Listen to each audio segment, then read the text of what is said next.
When you do enough bad in life, it's going to catch up to you. All those actions, they have weight, they have energy, and it's going to come back. You don't know when. You might not even face it in this lifetime. It might happen in the next lifetime. So, this day in my life, the meth run, the Fetty run, the coke run, it all came to an end really abruptly, and I just re-upped. My drug of choice at the time was meth, coke, and dope. So I fucked with Fetty, meth, and coke. I'd snort my soft, I'd smoke my ice, and I'd snort my Fetty. I didn't even want to smoke weed. I didn't even do nothing. I didn't smoke weed. Weed made me happy. I didn't want to be happy. It wasn't about being happy. That was just my drug of choice at the time. This run that I was going on, it all ended one day out of the blue in this house. It was supposed to be the safe house. And on this particular day, there was more people there than that had ever been there before. I want to say there was like 7 people there. And, one of the guys wasn't even there for no purpose other than to buy some clothes off somebody off Etsy or something.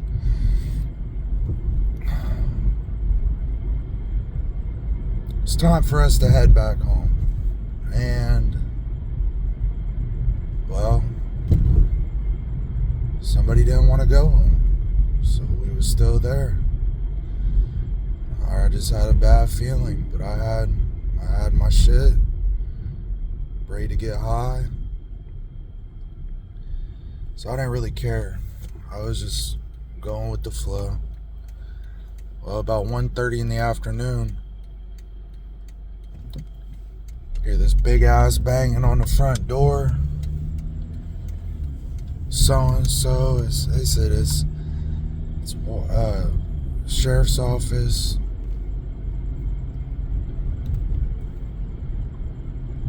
Search warrant, banging on the door.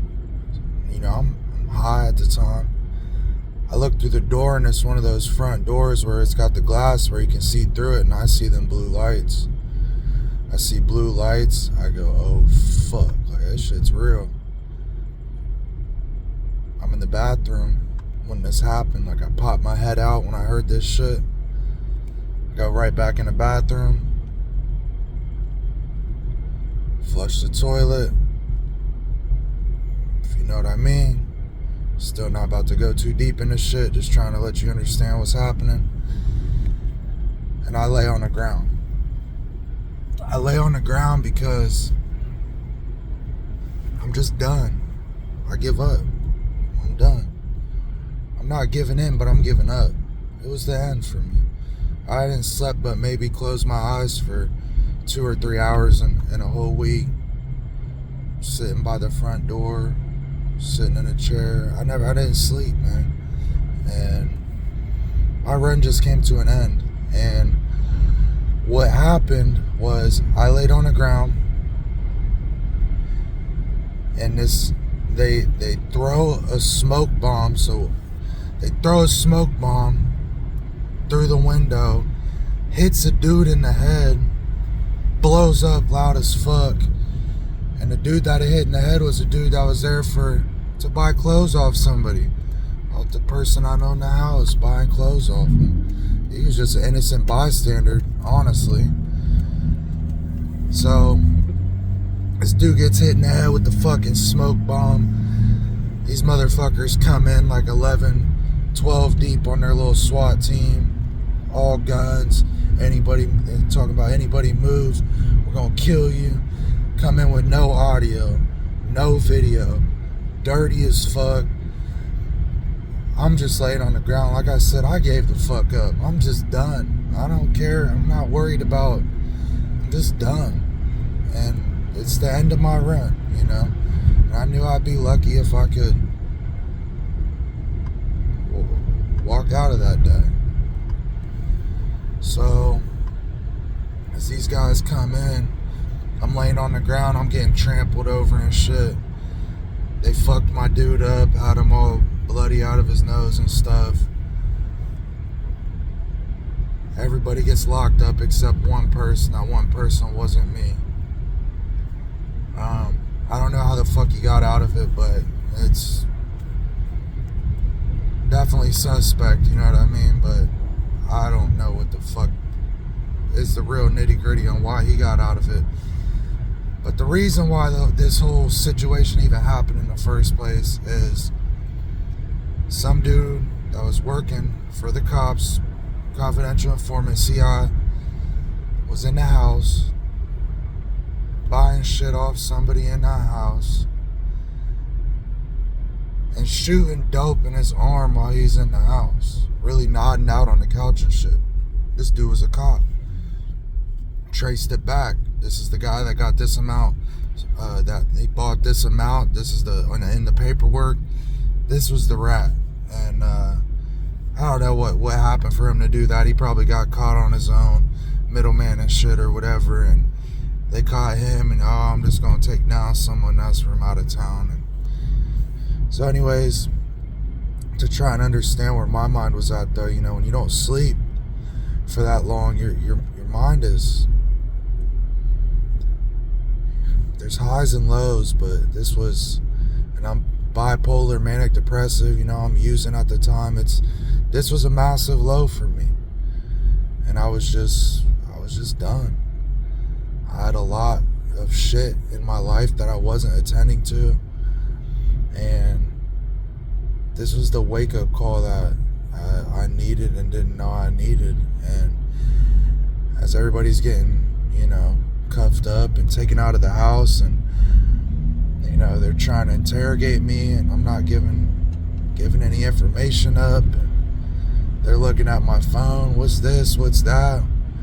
Like, I don't even use that phone. That's somebody else has used it. And, you know,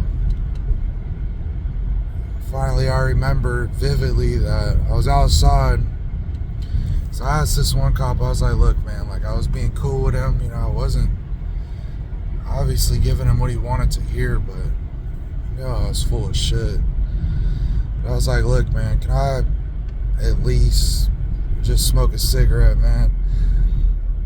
He let me smoke a cigarette, and I just remember standing there smoking a cigarette and just thinking, I think I shed a tear, honestly. I think I shed a tear or two just standing there, and was like, probably about to get railed for this. And I smoked that last cigarette, and I was like, you know, I sucked it up. I'm thinking about my family. I'm thinking about my obligations, my responsibilities, and I was just done. And what I'm trying to tell you guys by this story, I'm trying to paint the picture for you to understand what it's like when you hit a massive low that brings you to a point where change, you're either going to fight it or you're going to accept it. People that fight it, there's two things that happen to them: prison or death. Death is guaranteed to all of us, but it's how you want to go out. You want to die in prison, you want to die from an overdose, you want to die from getting shot, or you want to die from, hey, my body gave out on me normal, man. I die from natural causes. There's nothing respectable about getting shot and killed and dying and leaving loved ones and family and shit behind. There's nothing respectable about ODing and dying and leaving people behind. There's no respect in that. People are gonna miss you. People are gonna wish it didn't happen, but you fucked up. You made a mistake where you don't exist. You do not exist anymore. Now, This whole situation was so crazy because they had a Bearcat outside. It's a fucking tank on wheels. I never seen no shit like that. They have this big old whatever barrel, whatever this thing is, pointed at the house. This was a fucking movie. The whole street's filled up with cops. This is on the news. This is the biggest bust of this fucking town. This shit was nuts.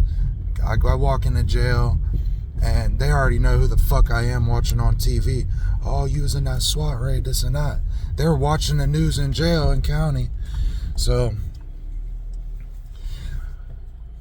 was a life-changing experience. I spent a little time in there. When I got out, I went and got help, and that was the first time I ever completed an actual rehab program. And it was a huge step in my recovery and a huge part of my story. And after that, I still wasn't perfect, but I never went back to what I was.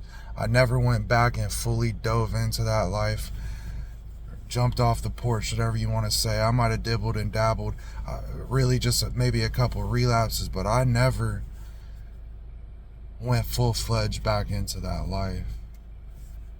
It was a life-changing event for me because I took it serious. If I wouldn't have had my family come and pick me up, which I didn't know if they were going to, I didn't know if I was going to get out. If that didn't happen though, my story would have been different. So it's like I'm forever grateful for that. You got to be forever grateful for those people that show up for you when you didn't know if they would, or you didn't know if anybody else would. You knew nobody else would, and one person comes. Can't forget those people. Peace and love, y'all. Stay strong. Don't use those vices. Focus on positive habits. I'm talking tired because I've just worked a 12-hour shift and been up for probably, 18, 20 hours. So I'm tired.